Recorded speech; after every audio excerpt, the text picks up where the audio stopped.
Hey guys, I'm Matt Lady, and this video is kind of a fun one.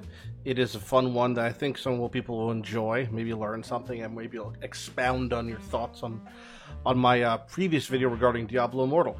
So, this is a video just going over some comments that I found interesting. There were a lot of comments in the video, a lot of good discussion, a lot of less good discussion, more just shouting, and that's okay too. But these are the comments I found, some comments I found interesting. Not necessarily agree with or disagree with, and I'll expand my points loosely within them, but some of them I just found interesting. And some of these comments were extremely long, so I might only take a snippet of what they're saying, but I will keep it in as best context as possible.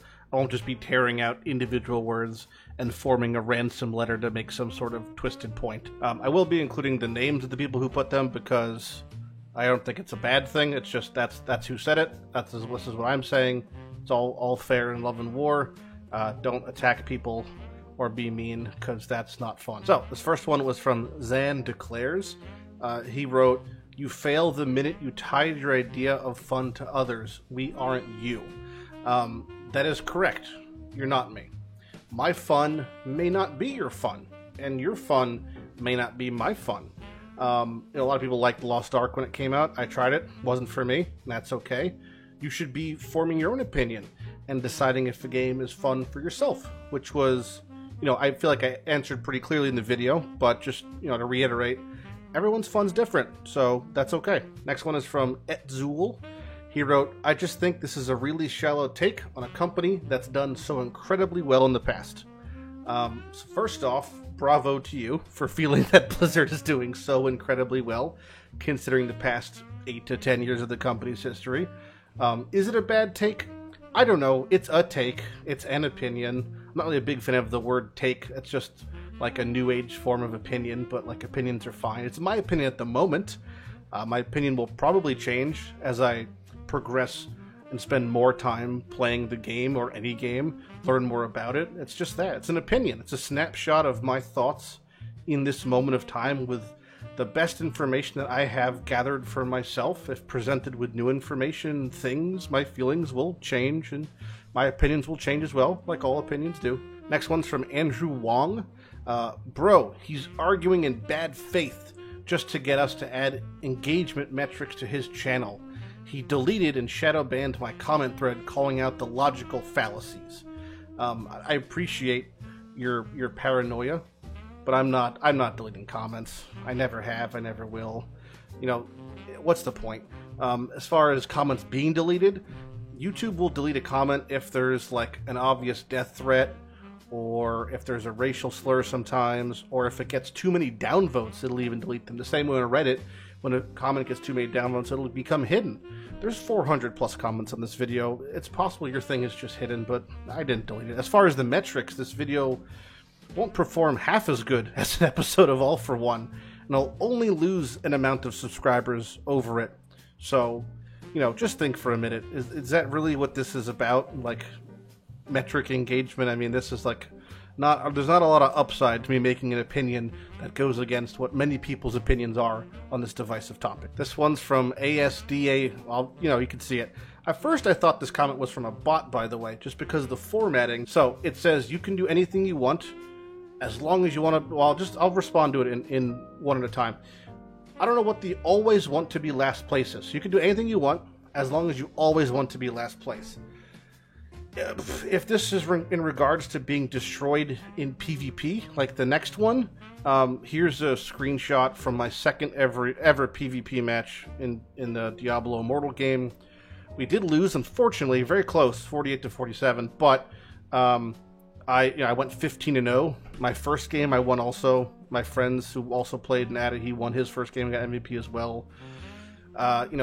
Will you fight whales? Yes. Are they literally immortal beasts that can't be destroyed? No, they don't have that much life compared to you. They hit a lot harder, that's for sure. They'll almost one-shot you, but they're still human creatures in the game. So, is PvP going to be massively skewed by the fact that people can dump $30,000 in the game? Of course, but it doesn't really change too much, in my opinion. You can do anything you want as long as what your friends want isn't out of reach. My friends and I enjoy grinding the Elder Rifts and dungeons in the game, while goofing off in Discord. Thankfully, that's within reach. The second part, as long as you don't want a full and fair game,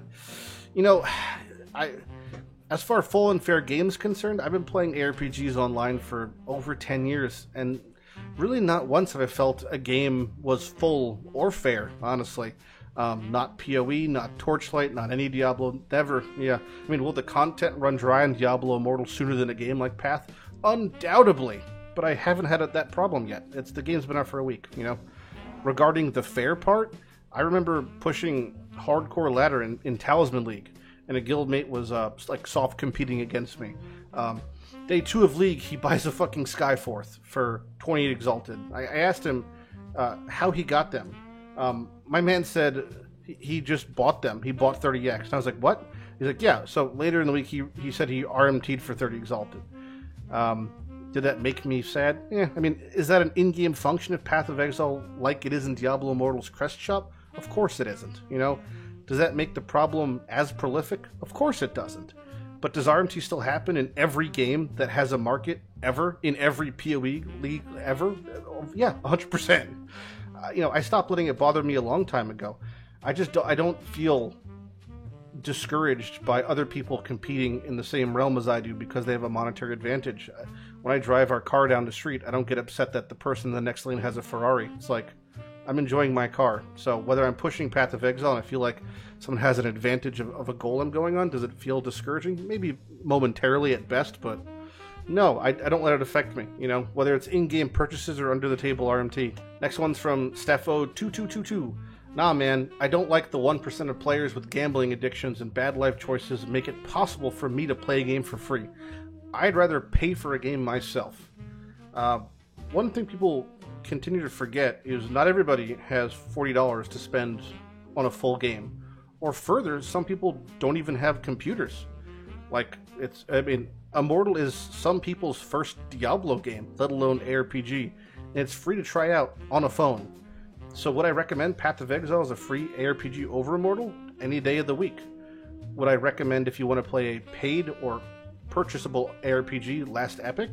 Of course I would. But don't forget that, again, not everyone's as fortunate to have a PC or spare cash, so it's okay if an option exists for them. This one's from Victor. People aren't mad at Diablo Immortal because the gameplay is bad. People are mad because Blizzard took the IP that was the absolute pinnacle of video gaming in its heyday and turned it into a pay-to-win mobile game. Many people are mad at the gameplay. Many people are mad at many things when it comes to Immortal. Don't assume why mad people are mad, because typically it makes them more mad. I can't say why everyone's mad at the game. I can assume a lot of the common reasons, but you might be surprised what people's reasons for being mad are. It's no doubt that Diablo Immortal is probably going to go down as the worst game of the decade review-wise. You know, that's without question, and for many reasons it deserves to be. I personally would never have considered Diablo to be the pinnacle of video gaming ever, even in its heyday. But, you know, again, like opinions to each their own. Boris Drumev says, if you do not understand why people are upset with monetization this aggressive, then you are living in a tiny bubble outside of society and a geek. At first I read this, I thought it said, and a Greek. And I was like, why does Boris dislike the Mediterranean people? But that is not what he says. While I may not agree with this comment, I do enjoy it, and I will say it's very difficult to understand another person's opinion, especially while living outside society in a bubble all geeked up. Next one is from USB Connections. This comment I really like here. Why am I bothered by the fly in my soup when there's so much soup and so little fly? I used to have my soup in this there restaurant, Sans Fly. That's how I like my soup. I'm not apologizing to anybody for that, and I'm certainly not supporting the new complimentary scuba fly with every order of soup policy of this revamped establishment. I like what he's saying. I like the analogy. It's essentially like, yeah, I mean, they've put this into my game. I didn't ask this or want this in my game, so I'm not going to be like, hey, it's there, even though I'm not using it. I'm not going to say it's whatever. I don't necessarily agree with the analogy, but boy, it makes me happy. Next one's from Project Meh. I find it pretty weird how people keep complaining how much time or money it takes to max out, like you were ever going to max it anyway. This one I particularly find enjoyable because there's this huge metric tossed around, like it's $100,000 to max out your account. I am pretty safe to say I'm a very veteran Path of Exile player. I played more than anybody watching this video, probably more than half of you combined. I've been playing the game for a very long time. I have never seen a maxed out player in Path of Exile. I have some friends in Standard who have 50 mirror builds, and even then, their builds aren't maxed out. Now, that term maxed out, I don't even know what the fuck the definition is because it's on a case-to-case basis. The way I'm using it is a character 100% perfect, and that is how I've seen it described for Diablo Immortal. So, is it the case that it's $100,000 to make a character perfect in Diablo Immortal? Possibly. That could be the case. Have I ever even seen that in another ARPG? Not at all. No, I haven't. And what I mean by maxed out, just to clarify, is imagine an item in Path of Exile with 100% perfect stats, exactly perfect Scourge modifiers, enchantments, double corrupts, down to every number being absolutely perfect. And now imagine that on all the gear, and all the gems are 623 Awakened. It's just the level of perfect you'd have to make to max out a character in other ARPGs is insanity. So I haven't seen that, but the most important thing is you don't have to do that. These games, especially not Path of Exile, does not require a maxed out character to enjoy it or to do all the content. It's like people saying, well, my build is, I have 600 million DPS. Well, right, well, you only need about 6 to do the entire game Path of Exile. You could beat all the content in Path of Exile with 6 million damage. So having a maxed out account means nothing. I mean, it's like, I never understood that argument. But yes, is it egregious how much you can spend in Diablo Immortal to get to that point? Obviously. But you don't have to do it, and I don't suggest you. This one's from Begree, which is a fun name. Honestly, it's so cringe. You complain about PoE microtransaction prices and don't see any issues with this game. I don't like to speak in so much absolutes all the time, but I don't see issues with the microtransactions in a game like Diablo Immortal because of what I'm about to say. I responded to this in a comment form, so I'm just going to pretty much read my comment out loud because it kind of sums up my feelings, which is, I said, I've played PoE, in quotes I put an actual game, for 10 plus years, and I've watched it stoop to gambling microtransactions through loot boxes, marketing ploys, and more when it wasn't needed in my opinion. I had no standard or expectations of Blizzard since basically 2012 when they introduced WoW Gold being viable in-game. It's not that I don't see it as an issue in Diablo Immortal, it's that, to me, it's expected since it's a mobile gacha game, which is exactly what Diablo Immortal is. But I expect better of Path of Exile, and to me that's why it's a problem. Specifically for microtransactions, because I don't like the idea of them making payable art purchases when there's so many uniques in-game that still, after 6, 7, 8 years, do not have in-game art. So my stance is different because for me the context is different and my expectations different. Next one's from Lewis F. It pisses me off that they removed the dislike ratio from being shown. I'm sure you know we disagree, but it's frustrating to not be able to see that myself. So, you seem to think everyone is either with or against me. There's a lot of gray when it comes to people's opinions. Always have been, always will be. On screen, here's the like and dislike ratio as of today. This doesn't mean the likes are people agreeing with me. They may simply be appreciating me making the video and voicing an opinion. Either way, I'm sure it's not the percent ratio you expected, but that's reality. I typically have a like ratio of about 97 to 98%. So clearly I know what I'm doing most of the time in my videos, so maybe just take a minute and reduce the outrage and listen to what I'm saying. Even if you disagree with it, you could appreciate that I'm saying it and voicing an opinion in itself. This one's from Blarg. It says, please make guides. I will not. I will not be making guides on Diablo Immortal. I can't imagine I'll be playing the game for more than a few months casually, because I imagine I'll probably reach most of my goals, which is beating most of the content, by then. And to me, the game isn't really deep enough that it merits making guides, so I won't be doing this. Next one's from Sanbakur Yorska. Man, really liked you up until about 5 minutes ago. If you really liked me, then my opinion on this mobile gacha game shouldn't change your thoughts on me much. Justin Koenig, your last comment is ignorant of the human condition. I do not need to work as a sewer man to know how shit of a job it is.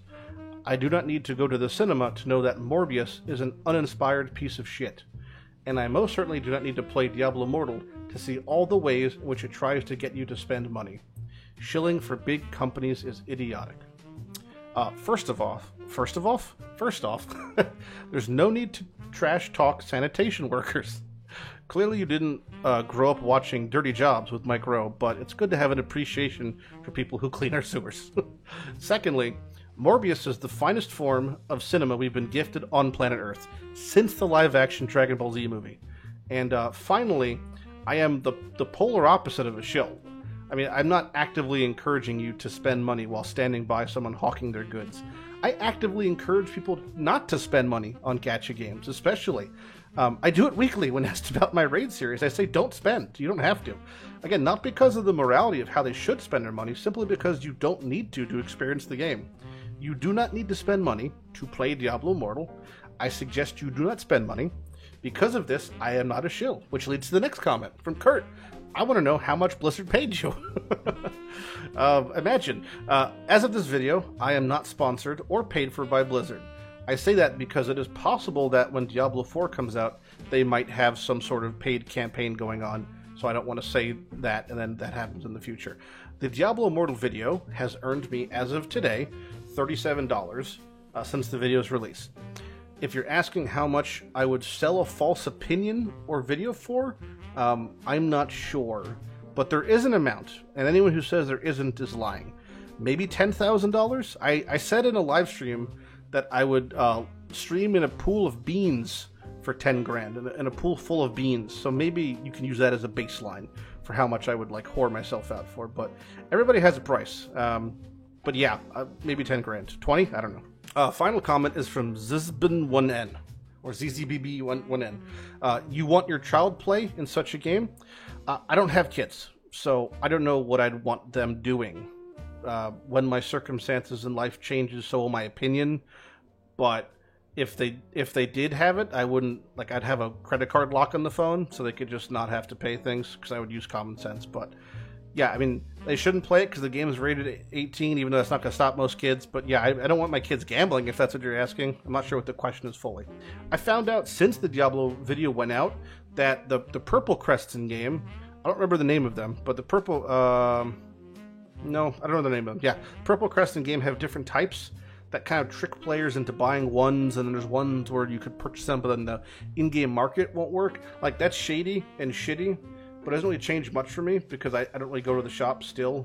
My opinion of Blizzard games and game monetization and shop practices, again, was already like subterranean low, so I guess it will go lower, but I never thought very highly of them. One thing I've learned from reading these 400 plus comments on the Diablo Immortal video is that some people held Blizzard in really high regards and were genuinely surprised when they said they were making a Diablo mobile gacha game, and upon release it was just that, a Diablo mobile gacha game. I mean, like, did people forget about Warcraft Reforged, Heroes of the Storm shutting down, the WoW cash shop? Like, I may be living in a bubble after all. Either way, I mean, play Immortal, don't play Immortal. The Diablo 4 beta is starting soon. They've begun the promotional press tour, so hopefully Diablo 4 is somewhere between D2 and D3 in its gameplay and ideology, with like better gearing and more fleshed out endgame. That's like the dream, right? The active fear now, right, is since Diablo Immortal's release, is that Diablo 4 will feel like Diablo Immortal 2 with the $40 price tag. That's the worst case scenario. And that is a valid fear that I share, because I'd like it to be more like D2 and D3. But time will tell. And then, you know, I'll have an opinion then, and then it will probably change a month later, a year later, who knows. Anyway, thanks for watching the video. Hope you have a good time, and take it easy, guys. If you have any questions or comments, feel free to ask them below. I don't think I'll be making another video responding to comments on a video responding to comments, but feel free to message me, as always, in Discord, or, you know, on here. I'm always hanging out. So, yeah, take it easy, guys. Let you out.